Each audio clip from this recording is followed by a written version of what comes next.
siang Bu. Selamat siang. Perkenalkan, nama saya Julitari Silamunan. Saya mahasiswi Universitas HKBP Universitas Medan. Saya di sini ingin Ibu berbagi pengalaman kepada saya tentang kendala ataupun masalah yang Ibu hadapi di kelas Ibu. Tetapi mohon maaf Bu, sebelum saya mengutarakan pertanyaan saya, alangkah baiknya Ibu memperkenalkan diri. Baik, terima kasih buat waktunya. Nama saya Emil Swamora, saya mengajar di kelas 5 SD. Adapun pertanyaan yang saya ajukan, yang pertama, kemampuan setiap siswa menangkap pelajaran yang diberikan berbeda. Jadi bagaimana tanggapan Ibu? Apa yang akan Ibu lakukan kepada siswa yang kemampuan menangkap pelajarannya kurang baik? Terima kasih buat pertanyaannya. Pertanyaannya tadi, apa yang seorang guru lakukan kepada siswa yang menangkap pertanyaan atau menanggapi sebuah pelajaran kurang baik ya. Jadi yang biasa saya lakukan di kelas saya sendiri adalah saya melakukan pendekatan ya terlebih dahulu kepada siswa saya yang kurang aktif atau kurang cepat dalam menangkap pelajaran, melakukan pendekatan, terus mengulangi pertanyaan, mengulangi pembelajaran kepada siswa saya supaya si siswa ini benar-benar paham ataupun mengerti pembelajaran yang saya berikan. Kurang lebih seperti itu.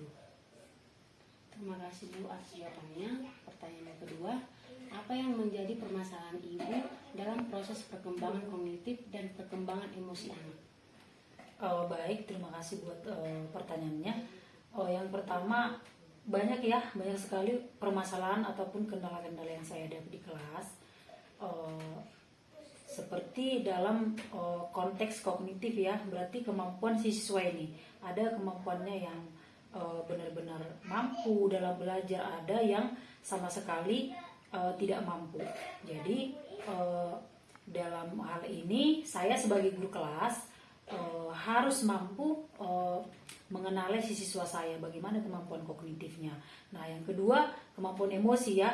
Emosi. Jadi emosi si anak ini ada dua, ada emosi negatif dan ada emosi yang positif. Emosi saat si anak beremosi positif berarti si anak ini benar-benar suka ataupun betah dengan pembelajaran yang kita berikan.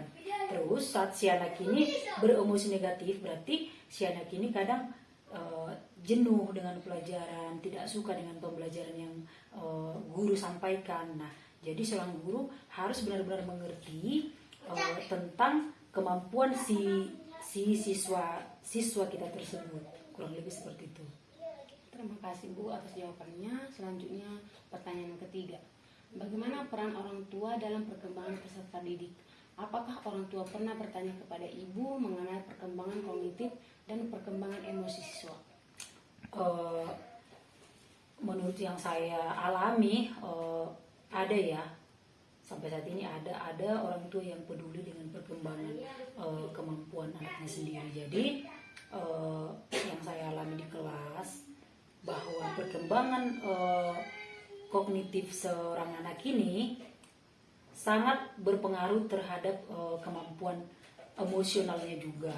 Jadi perkembangan kognitif anak ini adalah mempengaruhi kemampuannya untuk dalam hal belajar. Kurang lebih seperti itu. Terima kasih Bu atas jawabannya. Selanjutnya pertanyaan nomor 4. Bagaimana Ibu menghadapi siswa yang mudah marah, sensitif, suka menyendiri? Apa tindakan yang Ibu lakukan? Baik, terima kasih buat pertanyaannya. Tadi pertanyaannya bagaimana cara seorang guru dalam menangani siswa yang sensitif, mudah emosi, suka menyendiri, seperti itu ya. Jadi menurut pengalaman saya ataupun yang sering terjadi di kelas saya adalah memang ada ya sifat-sifat siswa ini berbeda-beda ya. Ada yang sensitif, ada yang mudah marah ataupun suka menyendiri. Nah, untuk siswa yang sensitif, biasanya si siswa ini sensitif, misalnya saya panggil si A maju ke depan untuk mengerjakan tugas, mungkin dia tidak suka atau wajahnya murung, tidak suka dengan misalnya saya panggil gitu, berarti kan dia sensitif, merasa dia tidak enak hati ataupun bagaimana gitu kan. Jadi hal yang perlu atau yang biasa saya lakukan saya selalu melakukan pendekatan terhadap si siswa ini, menjelaskan bahwa sensitif itu atau mudah marah itu tidak bagus. Jadi saya selalu memberikan dorongan-dorongan, masukan-masukan yang positif supaya si anak ini tadi tidak mudah marah ataupun sensitif. Nah, yang kedua untuk siswa yang suka menyendiri ya. Pertama kita kenali dulu sifat seseorang ini berbeda-beda. Ada yang suka di keramaian, ada yang suka bergaul dengan teman-teman yang banyak, ada yang suka menyendiri. Nah, kita kenali dulu dia dalam hal yang bagaimana dia suka menyendiri seperti itu ya. Kebetulan di kelas saya yang pernah saya hadapi juga ada ya seperti itu, suka menyendiri. Cuman yang saya lihat dari si anak ini, meskipun dia suka menyendiri, tapi dia bukannya tidak suka belajar ya, tetap suka belajar, semangat belajar. Cuman dia lebih ke sifatnya saja, sifatnya yang mungkin suka menyendiri. Jadi hanya saya memberikan penguatan ataupun dorongan kepada siswa ini supaya jangan terlalu menutup diri, supaya harus mau bergaul dengan teman-temannya, dan supaya dia menyukai keramaian, mau bermain sama teman-teman, mengerjakan tugas bersama teman-teman, kurang lebih seperti itu. Terima kasih Bu atas jawabannya. Selanjutnya pertanyaan nomor 5. Bagaimana perkembangan kognitif Ibu siswa setelah pandemi COVID-19? Bagus ya, menarik ya pertanyaannya. Yang saya alami kurang lebih 2 tahun pandemi COVID ya.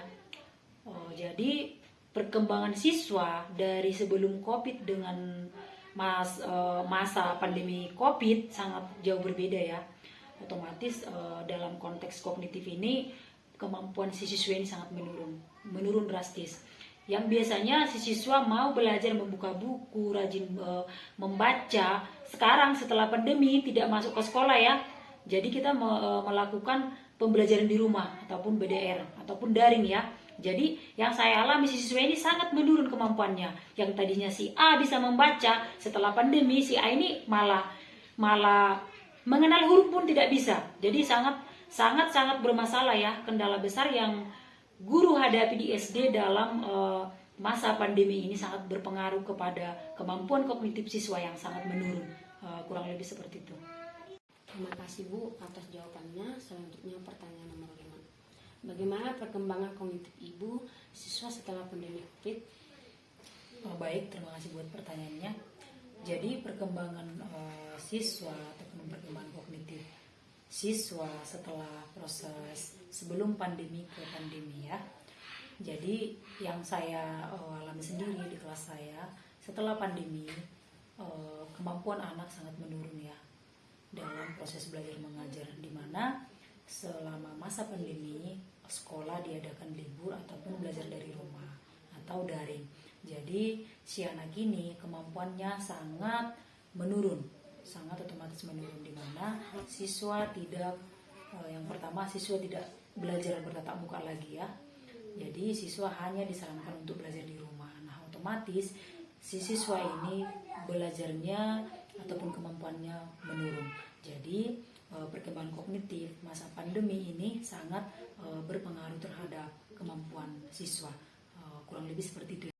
Terima kasih Bu atas jawabannya. Selanjutnya pertanyaan nomor 6. Seperti yang kita ketahui, kemampuan kognitif setiap siswa berbeda. Lalu apa yang Ibu lakukan agar pelajaran yang Ibu sampaikan bisa dimengerti semua siswa dalam satu kelas? Baik, terima kasih buat pertanyaannya.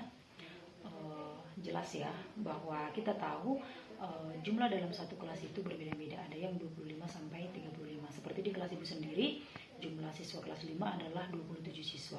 Nah, dari 27 siswa ini otomatis kemampuannya berbeda-beda. Ada yang kemampuannya benar-benar cepat, ada yang menengah, dan ada yang bahkan di bawah rata-rata. Nah, jadi dari siswa yang ke-27 ini, saya sendiri sebagai guru harus mengerti dulu bagaimana kemampuan rata-rata siswa saya. Nah, dari kemampuan rata-rata ini bisa saya buat kesimpulan bahwa metode yang harus saya lakukan harus seperti ini gitu. Jadi yang pertama, seorang guru harus mengetahui dulu kemampuan siswanya bagaimana gitu. Baru kita bisa membuat ataupun melakukan metode ataupun cara mengajar kita yang tepat kepada siswa. Apakah hanya metode tanya jawab, apakah hanya metode penugasan ataupun ceramah. Nah, misalnya kalau kita hanya membuat metode ceramah, otomatis siswa kita bosan dong ya kan? Nah, jadi kita dalam satu proses belajar mengajar ini, kita berceramah, membuat tanya jawab, dan mengajak si siswa berdiskusi. Ataupun dalam satu pembelajaran kita buat bermain games ataupun permainan yang lainnya sehingga siswa kita menarik. Kurang lebih seperti itu. Terima kasih Bu atas jawabannya. Selanjutnya pertanyaan terakhir. Apa saja faktor-faktor yang terjadi pada perkembangan kognitif dan perkembangan emosi peserta didik? Baik, terima kasih buat pertanyaannya. Faktor yang mempengaruhi perkembangan kognitif dan emosi anak ya, emosi peserta didik ya.